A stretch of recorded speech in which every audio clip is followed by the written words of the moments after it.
कक्षा 10 विज्ञान पाठ 2 अम्ल, क्षार तथा लवण। एक ही वीडियो में संपूर्ण नोट है। अम्ल को अंग्रेजी भाषा में एसिड कहते हैं। एसिड शब्द की उत्पत्ति लैटिन भाषा के शब्द एसिड से हुई है। इनका जल अपघटन करने पर H+ आयन देते हैं, जैसे H2SO4, HCl, HNO3, HI, CH3COOH, HCOOH आदि। अम्ल के भौतिक गुण। नंबर 1, स्वाद में खट्टे होते हैं। नीले लिटमस को लाल कर देते हैं। नंबर 3, जलीय विलयन में H+ आयन देता है। नंबर 4, जलीय विलयन में विद्युत धारा प्रवाहित होती है। अम्ल के रासायनिक गुण। नंबर 1, धातु के साथ अपक्रिया करके हाइड्रोजन गैस निष्कासित करते हैं। अम्ल प्लस धातु इक्वल टू लवण प्लस हाइड्रोजन। रिएक्शन है 2HCl plus ZnCl2 plus H2। अम्ल हाइड्रोक्लोरिक एसिड है और प्लस Zn यानी कि जिंक, यहाँ पे बनता है जिंक क्लोराइड और हाइड्रोजन निष्कासित होती है। नंबर 2 है धातु कार्बोनेट तथा हाइड्रोजन कार्बोनेट के साथ अपक्रिया कर CO2 निष्कासित करते हैं। Number 1, Na2CO3 sodium carbonate plus hydrochloric acid equal to 2NaCl sodium chloride plus CO2 carbon dioxide और जल बनता है। Number 2, sodium bicarbonate sodium hydrogen carbonate भी कहते हैं plus HCl equal to NaCl नमक and plus CO2 plus H2O।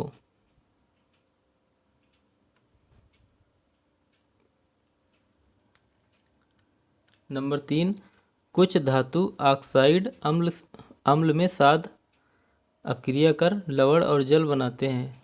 Reaction Na2O sodium oxide plus hydrochloric acid बनता है 2NaCl प्लस H2O। यहाँ पे Na 2 हैं और क्लोरीन 2 हैं, हाइड्रोजन इसमें 2 हैं और ऑक्सीजन यहाँ पे 1 है और यहाँ पे बनता है 2 सोडियम और 2 क्लोरीन बना लेते हैं 2 अणु NaCl के और हाइड्रोजन 2 और 1 ऑक्सीजन, यहाँ पे जल बन जाता है। नंबर 4, जब अम्ल और क्षार परस्पर अपक्रिया करते हैं अम्ल और क्षार तो लवण और जल प्राप्त होते हैं। इसे उदासीनीकरण अपक्रिया कहते हैं। सोडियम हाइड्रोक्साइड और प्लस हाइड्रोक्लोरिक अम्ल बनाते हैं सोडियम क्लोराइड और प्लस H2O। रिएक्शन है NaOH plus HCl equal to NaCl plus H2O। अम्ल के प्राकृतिक स्रोत। नींबू साइट्रिक अम्ल, टमाटर एस्कॉर्बिक अम्ल, अंगूर टार्टरिक अम्ल, सिरका एसिटिक अम्ल, दूध लैक्टिक अम्ल, इमली टार्टरिक अम्ल, सेब मैलिक अम्ल। अम्लों के प्रकार। अम्ल 4 प्रकार के होते हैं। नंबर 1, प्रबल अम्ल वह अम्ल जो जलीय विलयन में पूर्णतः आयनित हो जाते हैं, प्रबल अम्ल कहलाते हैं, जैसे सल्फ्यूरिक अम्ल H2SO4, हाइड्रोक्लोरिक अम्ल HCl, नाइट्रिक अम्ल HNO3, हाइड्रोब्रोमिक अम्ल HI आदि। दुर्बल अम्ल। दुर्बल अम्ल, एक मिनट। ऐसे अम्ल जो जलीय विलयन में पूर्णतः आयनित न होकर आंशिक रूप से आयनित होते हैं दुर्बल अम्ल कहलाते हैं, जैसे एसिटिक अम्ल CH3COOH, फार्मिक अम्ल HCOOH, हाइड्रोजन सल्फाइड H2S आदि। नंबर 3, सांद्र अम्ल ऐसा विलयन जिसमें अम्ल अधिक मात्रा में होता है जबकि जल अल्प मात्रा में होता है, उसे सांद्र अम्ल कहते हैं। तनु विलयन ऐसा विलयन जिसमें अम्ल अल्प मात्रा में होता है, थोड़ी मात्रा में, कम मात्रा में होता है, जबकि जल अधिक मात्रा में होता है, उसे तनु अम्ल कहते हैं।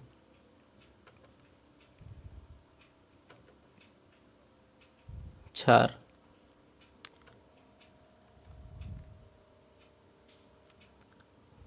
क्षार ऐसे पदार्थ जिनका स्वाद कड़वा होता है क्षारक कहलाते हैं।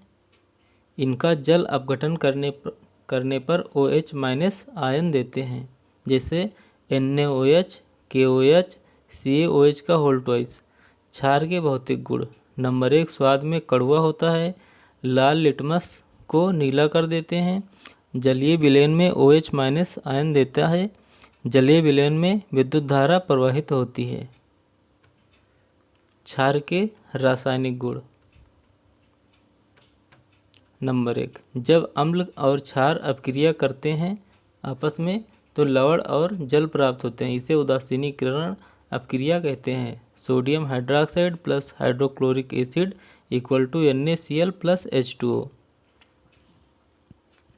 दूसरा, क्षार धातु के साथ अपक्रिया कर हाइड्रोजन मुक्त करता है और सोडियम जिंकेट बनाता है, जिसे सोडियम हाइड्रोक्साइड और प्लस Zn यहाँ पे बनता है सोडियम जिंकेट और हाइड्रोजन मुक्त हो जाता है।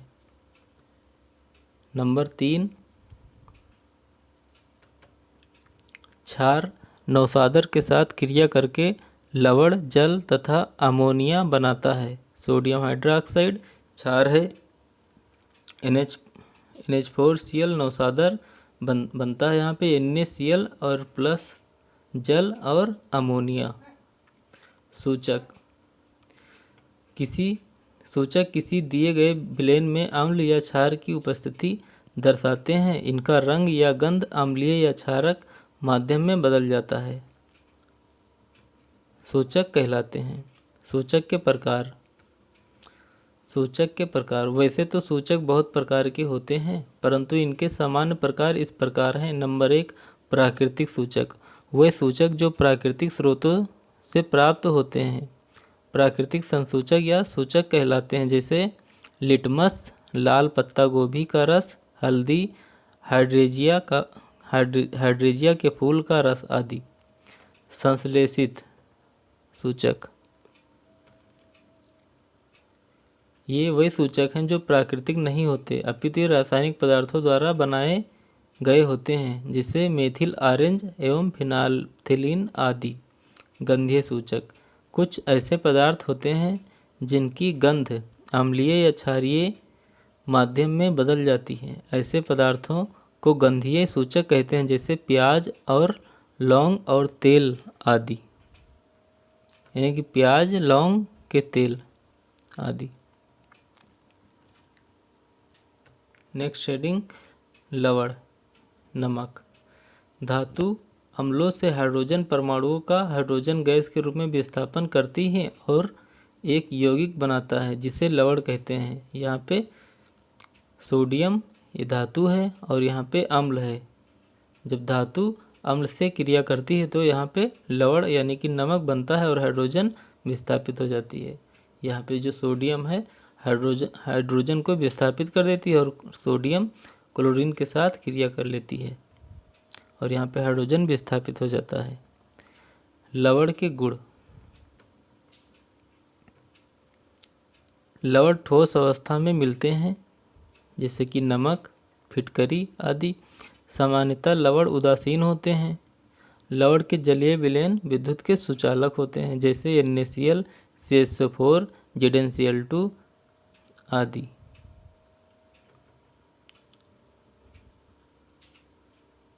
उदासीन यौगिक, ऐसे पदार्थ जो लाल अथवा नीले लिटमस पत्र के रंग को परिवर्तित नहीं करते हैं, उदासीन कहलाते हैं, जैसे नमक, नौसादर, calcium chloride, sodium carbonate, sodium bicarbonate आदि।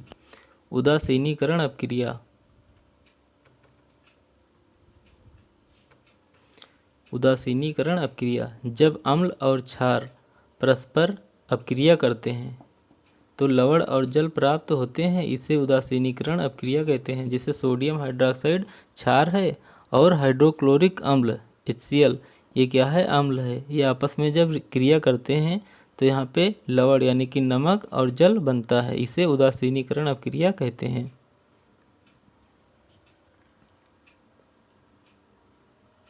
Next, pH scale. किसी विलेन में उपस्थित H+ आयन की सांद्रता ज्ञात करने के लिए एक स्केल विकसित किया गया है जिसे पीएच स्केल कहते हैं। पीएच में पी है पुषांश पोटेंज, जो एक जर्मन शब्द है जिसका अर्थ होता है शक्ति। अगर पीएच 7 है, पीएच का मान 7 के बराबर है तो विलेन उदासीन विलेन होगा। जैसे सोडियम क्लोराइड यानी कि नमक है, उदासीन विलेन होता है। फिटकरी उदासीन विलेन होता है। और पीएच 7 से यदि अधिक है, पीएच का मान अगर 7 से कम है, यहाँ पे लिखा है लेसर देन 7 यानी 7 से 7 से कम, तो अम्लीय विलेन होगा। और पीएच का मान अगर 7 से ज़्यादा है, 7 से ज़्यादा, तो पीएच का मान अगर 7 से ज़्यादा है तो विलेन क्षारीय विलेन होगा। जो पीएच स्केल होता है वहाँ पे 0 से 14 तक होता है, 14 से 0 तक। जो 7 होता है बीच में होता है, उदासीन हो जाता है। और 7 से 0 की ओर अगर बढ़ेगा तो विलेन अम्लीय होता रहेगा, और 7 से 14 की ओर जाएगा तो क्षारकीय हो जाएगा। इस तरीके से पीएच स्केल है। दैनिक जीवन में पीएच का महत्व। पौधे एवं पशु पीएच के प्रति संवेदनशील होते हैं। हमारा शरीर 7.0 से 7.8 पीएच परास के बीच कार्य करता है। जो हमारा रक्त होता है वो भी हल्का क्षारीय होता है, अर्थात 7 से थोड़ा अधिक होता है। जो पीएच का मान होता है 7 से अधिक होता है रक्त का पीएच मान। अब यहाँ पे अगली हेडिंग, 1 मिनट।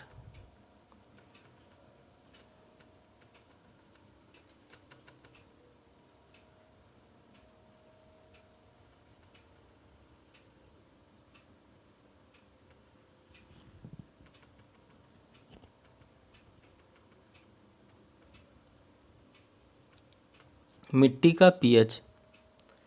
अच्छी उपज के लिए पौधों को एक विशिष्ट पीएच परास की आवश्यकता होती है।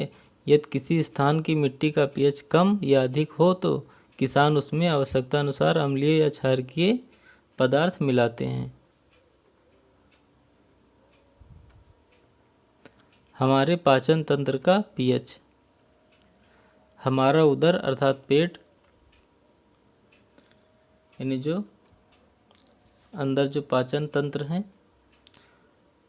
उदर हाइड्रोक्लोरिक अम्ल HCl उत्पन्न करता है, बनाता है, जो भोजन के पाचन में सहायक होता है। उदर कभी कभी अधिक मात्रा में अम्ल उत्पन्न करता है, जिसके कारण उदर में यानी पेट में दर्द व जलन का अनुभव होता है। इस दर्द से मुक्त होने के लिए एंटी एसिड जैसे क्षारकों का उपयोग किया जाता है, जो अम्ल की अधिक मात्रा को उदासीन करता है, जैसे मिल्क ऑफ मैग्नीशिया। इसकी जगह पे सोडा भी आप यूज कर सकते हैं, इनो यानी कि जिसे एसिडिटी कहते हैं। एसिडिटी दूर करने के लिए इनो पीते हैं आप लोग।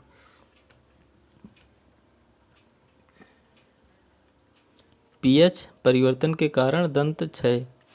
मुंह के पीएच का मान 5.5 से कम होने पर दांतों का क्षय प्रारंभ हो जाता है। दांतों का इनेमल दंतवल कैल्शियम फास्फेट से बना होता है, जो शरीर का सबसे कठोर पदार्थ होता है। यानी जो दांत की ऊपरी परत होती है वो इनेमल होती है। इनेमल वो जो है शरीर का सबसे कठोर भाग है। यह जल में नहीं घुलता, लेकिन मुंह की पीएच का मान 5.5 से कम होने पर संक्षारित हो जाता है। क्षारकीय दंत, यानी कि अगर मुंह का पीएच मान 5.5 से कम हो जाए तो क्षारकीय दंत का प्रयोग कर लिया जाता है, जिससे दांत सुरक्षित रहे। मंजन का उपयोग करने से अम्ल की अधिक मात्रा का उदासीन किया जा सकता है। पशुओं एवं पौधों द्वारा उत्पन्न रसायनों से आत्मरक्षा।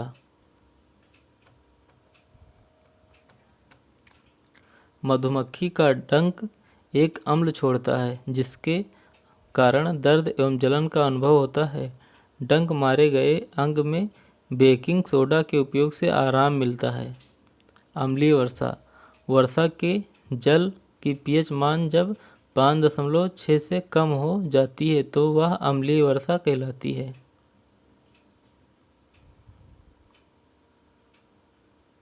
लवण का पीएच यानी जो नमक है उसका पीएच मान। परवल अम्ल एवं परवल क्षारक के लवण पीएच का मान 7 होता है तथा वे उदासीन होते हैं, जिसे NaCl है उदासीन है, यानी जो नमक होता है वो उदासीन है। जबकि परवल अम्ल एवं दुर्बल क्षारक के लवण के पीएच का मान 7 से कम होता है तथा ये अम्लीय होते हैं। परवल क्षारक एवं दुर्बल अम्ल के लवण के पीएच का मान 7 से अधिक होता है तथा ये क्षारकीय होते हैं। साधारण नमक से रसायन।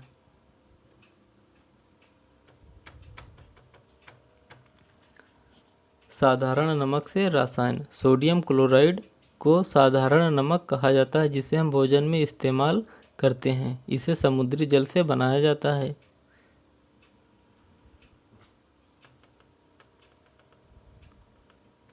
साधारण नमक रसायनों का कच्चा पदार्थ है। इस प्रकार प्राप्त साधारण नमक हमारे दैनिक उपयोग कई पदार्थों जैसे सोडियम हाइड्रोक्साइड यानी कि NaOH, baking soda NaHCO3, washing soda Na2CO3, व्यंजक चूर्ण CaOH का होल ट्वाइस CaOCl2, व्यंजक चूर्ण आदि के लिए एक महत्वपूर्ण कच्चा पदार्थ है।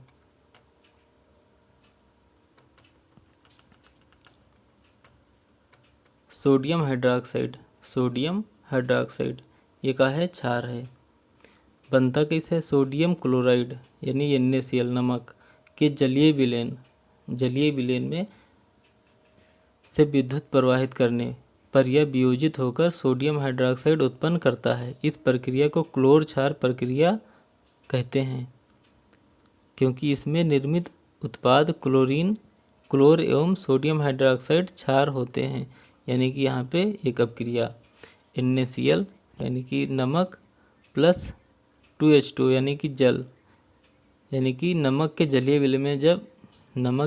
विलयन में जब विद्युत प्रवाहित की जाती है तो सोडियम हाइड्रोक्साइड बनता है और क्लोरीन और हाइड्रोजन भी इसके साथ सह उत्पाद होते हैं। यहाँ पे संतुलित समीकरण है, इसे आप देख सकते हैं। यहाँ पे Na2 हैं और यहाँ पे Na2 हैं। क्लोरीन इसमें 2 हैं और यहाँ पे क्लोरीन यहाँ पे 2 हैं। हाइड्रोजन इसमें देखा जाए तो 2 दूना 4 हाइड्रोजन इसमें, और यहाँ पे 2 इधर 2 हाइड्रोजन और 2 यहाँ पे 2 हाइड्रोजन, यानी कि 2 2 4 और यहाँ पे 2 दूना 4। और ऑक्सीजन इधर 2 हैं, इसमें ऑक्सीजन भी 2 हैं।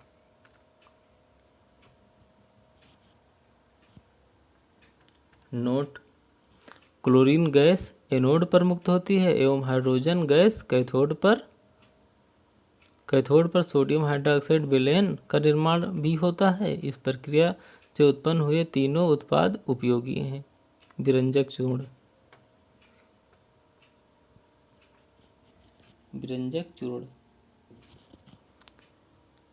शुष्क बुझे हुए चूने CaOH का होल ट्वाइस। जो चूना होता है CaO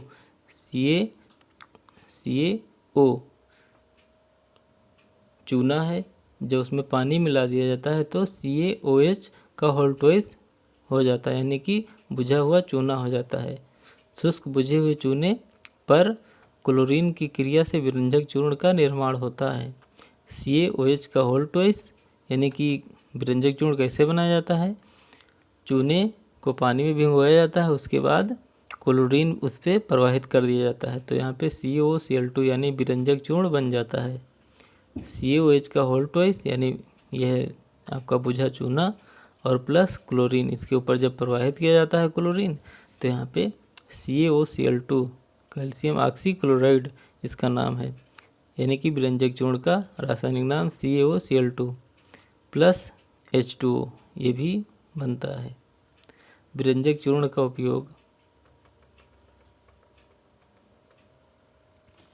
वस्त्र उद्योग में सूती व लिनेन के विरंजन के लिए नंबर 2, कागज़ की फैक्ट्री में लकड़ी के मज्जा के विरंजन के लिए, विरंजन का मतलब रंग हल्का करने के लिए, रासायनिक उद्योगों में एक उपचायक के रूप में, पीने वाले जल को जीवाणुओं से मुक्त करने के लिए रोगाणुनाशक के रूप में। नंबर 3, बेकिंग सोडा, इसे आप मीठा सोडा भी कहते हैं या फिर खाने वाला सोडा। बेकिंग सोडा, मीठा सोडा या खाने वाला सोडा। बेकिंग सोडा का उपयोग आमतौर पर रसोई घर में स्वादिष्ट खस्ता, पकौड़े आदि बनाने के लिए किया जाता है। इसका उपयोग खाने को शीघ्रता से पकाने के लिए भी किया जाता है। अब बनता कैसे है? Na2CO3 sodium carbonate plus H2O यानी कि सोडियम कार्बोनेट के जलीय विलयन में कार्बन डाइऑक्साइड जब प्रवाहित की जाती है तब ये बनता है सोडियम बाइकार्बोनेट।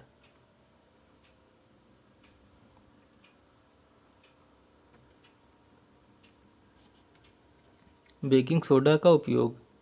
बेकिंग पाउडर बनाने में बेकिंग सोडा प्लस टार्टरिक अम्ल का मिश्रण होता है।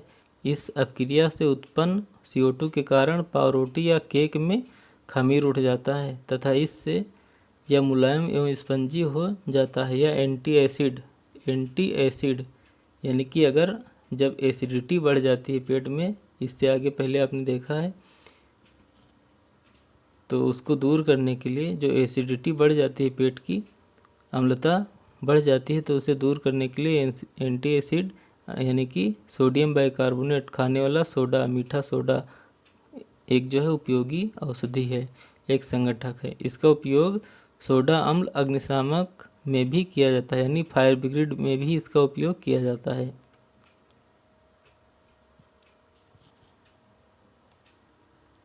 धोने का सोडा, इसे धावन सोडा भी कहते हैं।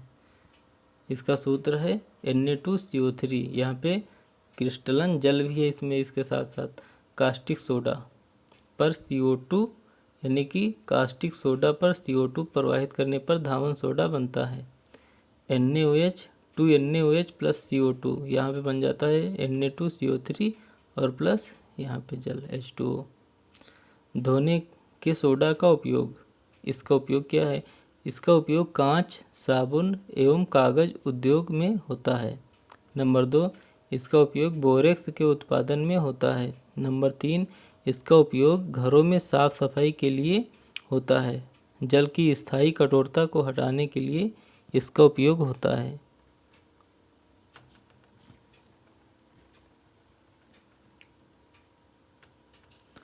प्लास्टर ऑफ पेरिस, इसका सूत्र है CH4 × ½ H2O, यानी आधा H2O इसके साथ जुड़ा है CH4 के। अब बनता कैसे है? जिप्सम को 373 केल्विन पर गर्म करने पर यह जल के अणुओं को त्याग कर कैल्शियम सल्फेट हेमीहाइड्रेट यानी POP प्लास्टर ऑफ पेरिस बनाता है। यह सफ़ेद चूर्ण है जो जल मिलाने पर यह पुनः जिप्सम बनकर ठोस प्रदान करता है। अब इसका उपयोग क्या है? प्लास्टर ऑफ पेरिस का उपयोग। प्लास्टर ऑफ पेरिस का उपयोग डॉक्टर टूटी हुई हड्डियों को सही जगह पर स्थिर रखने के लिए करते हैं, यानी कि हड्डी टूट जाती है उसको जोड़ने के लिए प्लास्टर चढ़ाते हैं। इसका उपयोग खिलौने बनाने, सजावट का सामान बनाने के लिए किया जाता है। इसका उपयोग सतह को यानी कि जो छत वत है, दीवार है, उसको चिकना बनाने के लिए किया जाता है।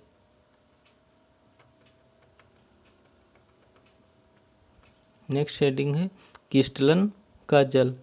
लवण के यानी नमक के एक सूत्र इकाई में जल के निश्चित अणुओं की संख्या को क्रिस्टलन का जल कहते हैं। जैसे CuSO4 × 5H2O में क्रिस्टलन के जल के 5 अणु हैं। Na2CO3 × 10H2O में क्रिस्टलन के जल के 10 अणु हैं। CH4 × 2H2O में क्रिस्टलन के 2 जल अणु हैं।